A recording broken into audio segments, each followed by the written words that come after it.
Hey friends, so this last winter I placed about 40 straw bales all around the crawl space of our home on the perimeter on the outside of the house. And so in this video I'm going to share with you the benefits that we got from doing that, but I'm also going to share with you some of the potential hazards or risks of putting straw bales around your house. It costed me about $5 per bale plus a delivery fee, so all in all for about 40 bales.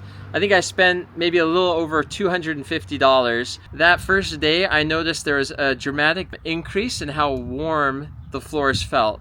It felt like, all that heat that was transferring to the crawl space would get past to the crawl space, but then it would kind of heat the crawl space, and that would stay warmer and keep our pipes from freezing and keep our floors a lot warmer. So now that the coldest part of the year is gone, I'm probably going to remove these straw bales from around our house very soon, and I could use it for chicken bedding, for gardening. I can put pepper plants, cut little holes, put some topsoil, put some pepper plants in there. I can also use these straw bales as bow and arrow targets.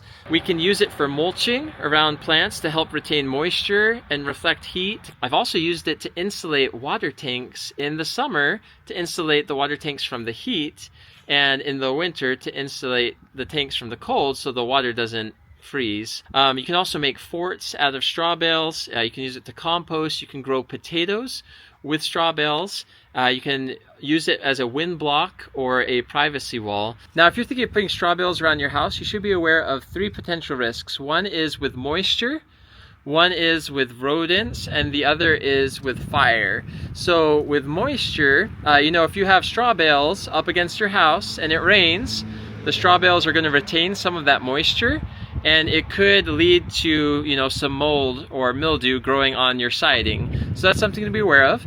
With rodents, if you have straw bales along your house, some mice might think it's a great place to start establishing a nest. I haven't noticed that problem myself, but I've heard other people say that that's a possibility.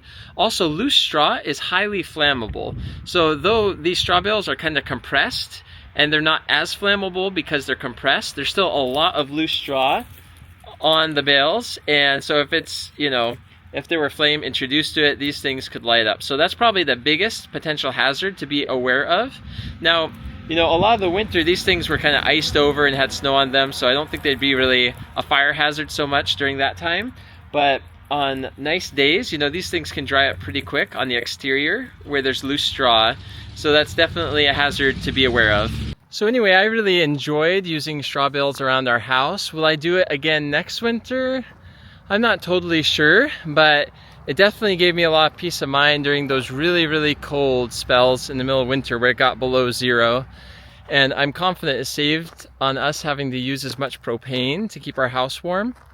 But I don't know if it's worth the potential fire hazard, if there's an accident when it gets dry in the middle of winter. But anyways, I hope this video is helpful for you. If it was, give it a thumbs up, subscribe, and we'll see you next time.